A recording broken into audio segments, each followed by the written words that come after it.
Hi, I'm Oliver Patrice Vader, and in this video, I'm going to show you some insights behind my track, The Factory Song, which is on my most recent album, The Shoe Factory. And I'm going to break it down. Some of you asked how the production was on the album and on the tracks. And this is one of my favorite tracks. And it features kind of all the elements that are appearing through the album, The Factory Song, which you can find on all the streaming platforms. And again, so this one is The Factory Song if you want to listen to the song in full. And I'm going to show you what kind of sounds I've used. So I went to some shoe factories, recorded some sounds, ambient sounds there, and turned it into an instrument. So yeah, the track starts actually with one of these kind of Atmos instruments. So I'm just going to solo this here.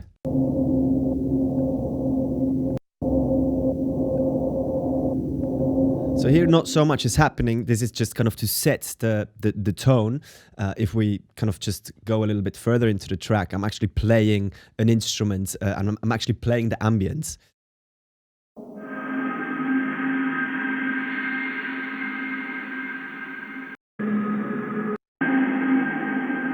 So if we look here, usually when I build some instruments myself, I'm using the Logic sampler here. That's also what I did with my sample libraries. If you're familiar with them, I first built things in the Logic sampler EXS, it used to be called, and then I have help from some really clever people programming the things. So this is just an ambient sound that I've recorded at a shoe factory. And it sounds like this.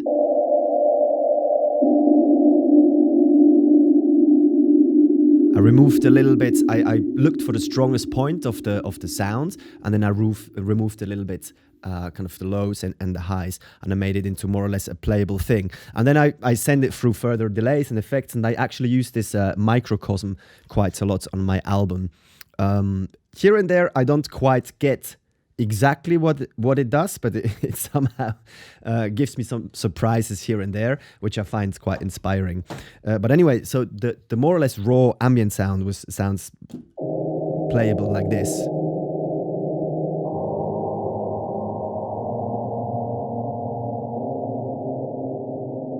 Not too kind of specific or really, really beautiful, but then I took it further and again put it through these pedals and stuff, and more things like this started to appear.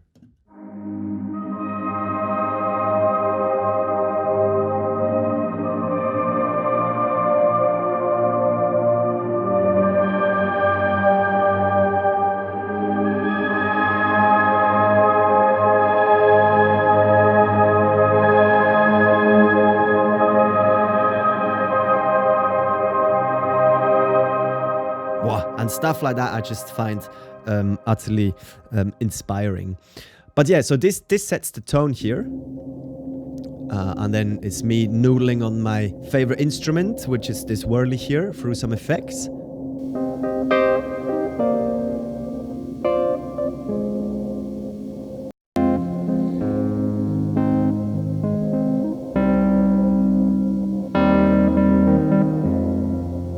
Then I'm supporting this kind of descending line with some further hits. So actually this is my grand piano in the main house, in the former shoe factory, recorded and put through some pedals as well.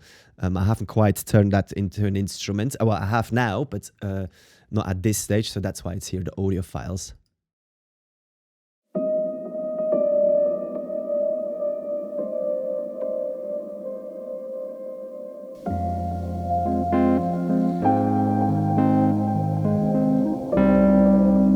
The whole thing is supported by a sine wave just from the sampler. I just really love the sine wave of this. And most likely at this stage, I just kind of put it in to have as an idea, and I was going to record it with the Junos. The Juno has a really lovely sub bass. But then sometimes I just continue with the flow and with the piece, and either my ear gets used to it or I'm just not thinking about replacing it because it sounds nice. And as long as it sounds nice, it's great.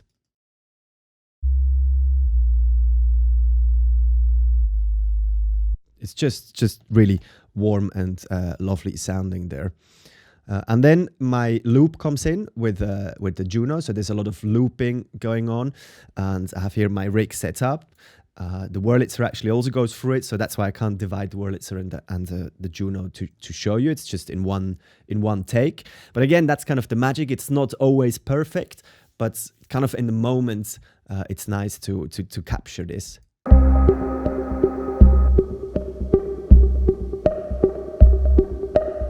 I like to use the Juno as it's almost like a percussive thing. So I have the attack really low, the decay, the sustain, all really, really, really low, and obviously no release.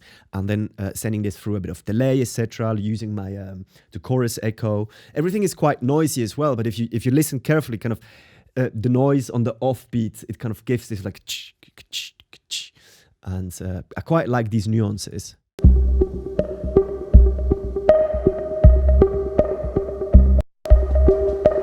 Here you can actually hear it, the kind of it's almost like a muted snare kind of sound.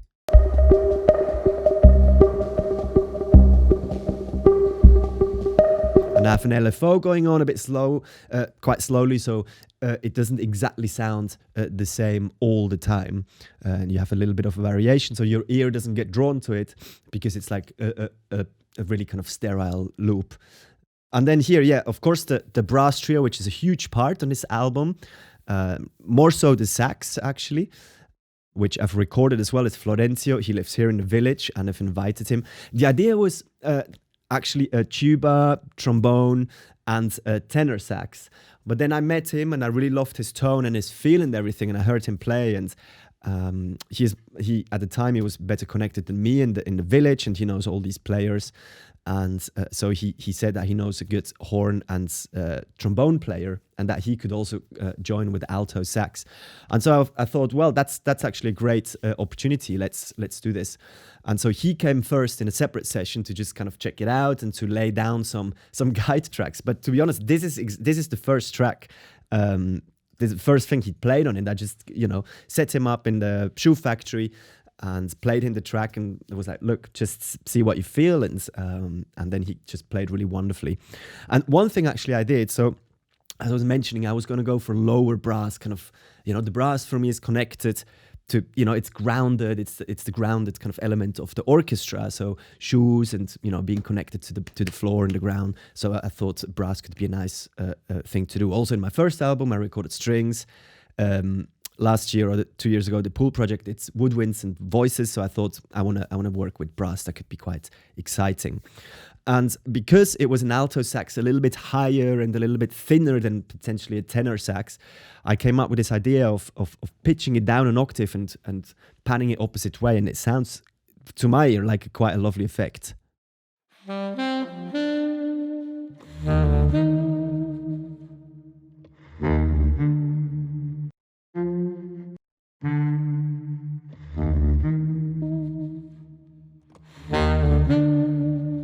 It gives this really kind of haunting feel. I like it. And then the room sounds over in the shoe factory. I'm saying over because my main house is there, and it's a former shoe factory. That's the whole concept of the album.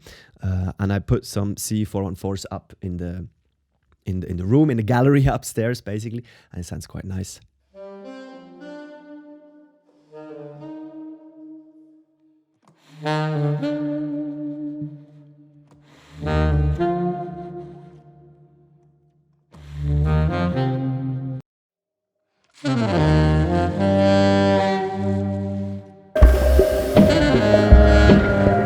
It's just so wonderful how he's captured the tone. But going back a little bit to the intro, I used the horn. I recorded the horn as well, solo. Here I decided to not have the room in there. The beginning of the track is supposed to be a bit more intimate, but the horn kind of opening and solo is quite lovely.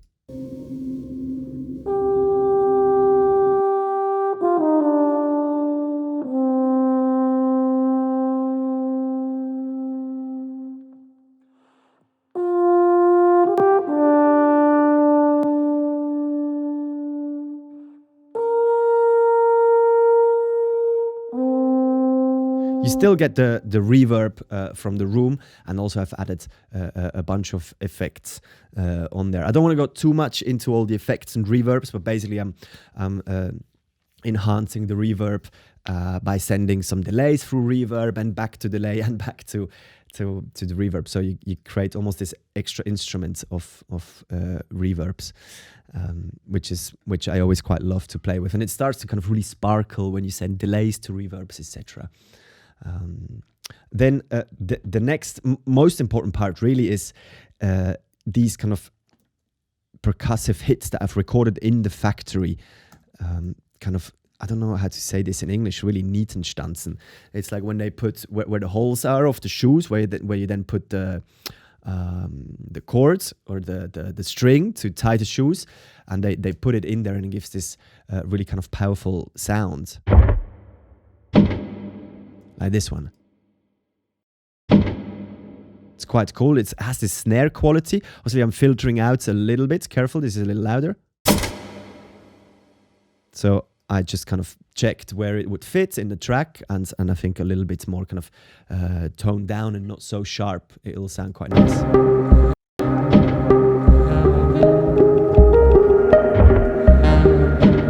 And these are just little moments of recordings I did. I picked out because they're much longer here. If we want to have a quick listen. So kind of cut in where I like them. And the idea was to not really alter them too much and pitch them and distort them and make a new instrument out of it. I wanted the listener to hear that this comes from a factory. And it's more apparent with these sounds over here.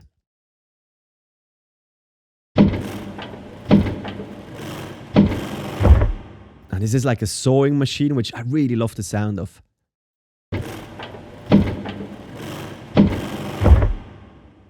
Super cool. And then again here in the middle bits I have these hits, kind of highlighting the melody a little bit.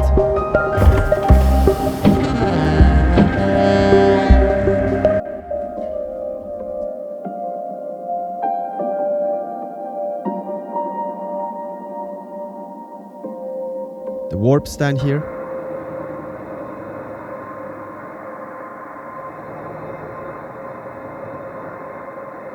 Here in the beginning, I laid down a bit of a piano improvisation, or like solo, if you will, because I thought it just needed something else. Florencio was playing really lovely improvisations, but I wanted to keep the sax highlights here really a bit later when the groove changes in the beat. So here, this is my piano here, the upright piano, just close mic'd.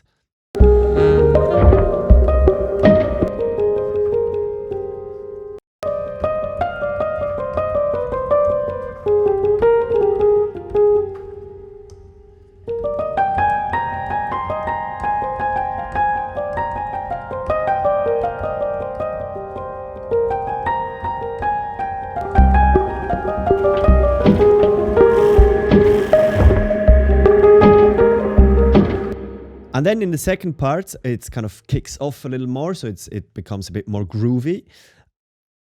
The synth, here again, I can't show you the Wurlitzer, it's on the same track, but I'm kind of jamming along a little bit this kind of percussive accompaniment on the Wurlitzer.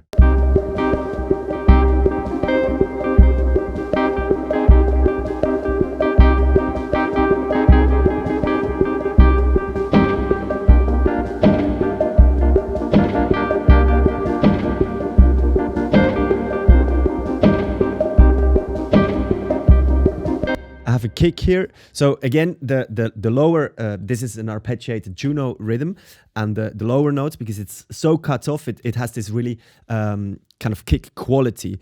But I wanted to enhance it a little bit and bring in some more kick and a little bit more drive. So I'm using the kick of one of my older sample libraries here, OPW, and it sounds like this.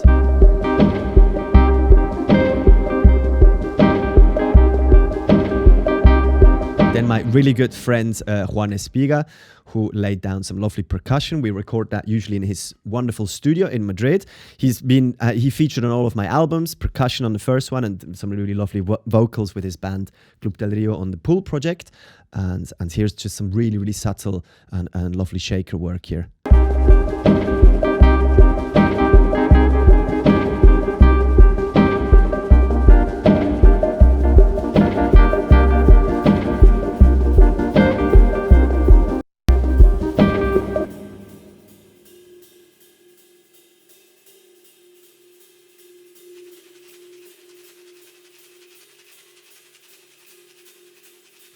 really gives some nice drive there, but just very subtle.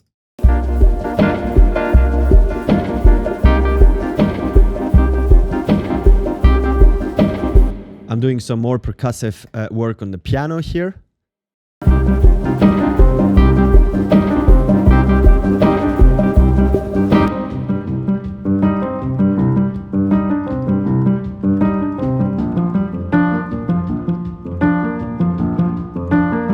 Some more piano.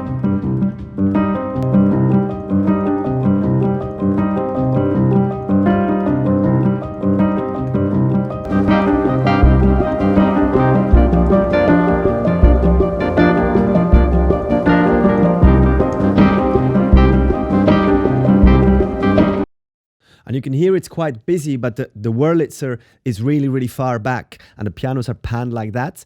And the percussive elements, the synth and the shaker and the ride, are quite nicely kind of toned down volume-wise. And so through that, I have a lot of elements, but I think I'm making a little bit of space and creating this kind of palette for Florencio to improvise on top, which he did rather lovely on the saxophone.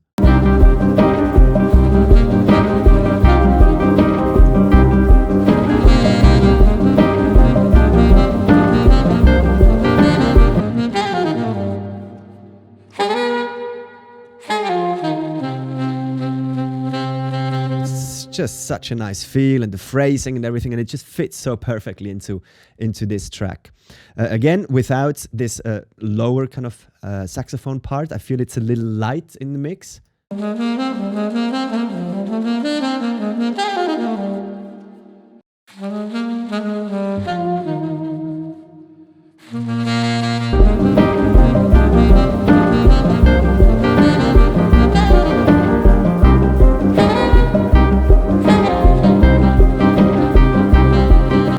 And then for the outro here, it goes into like a 6/8 fill. Here I have some warps again from the grand piano sent through this microcosm here, sounding as before.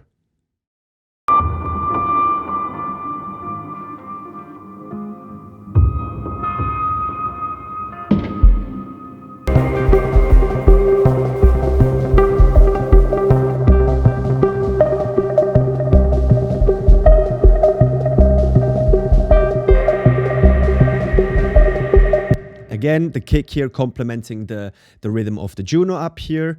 Some warps here creates it with Atmos. And then here I had recorded some more percussion, which I decided to leave out to create a bit more of a contrast. But yeah, there is some sampling going on down there to create some instruments to write for the whole project, really. Yeah, so I hope this was insightful. I might do this for more tracks if you're interested. And yeah, thanks so much. Also, there is a few people that asked for vinyls. I'll do a little post, but yeah, there's going to be a vinyl of the Shoe Factory. So I'm really excited once that arrives. Anyways, thank you so much for listening and for the kind feedback of the album in general. Take care and see you next time. Bye bye.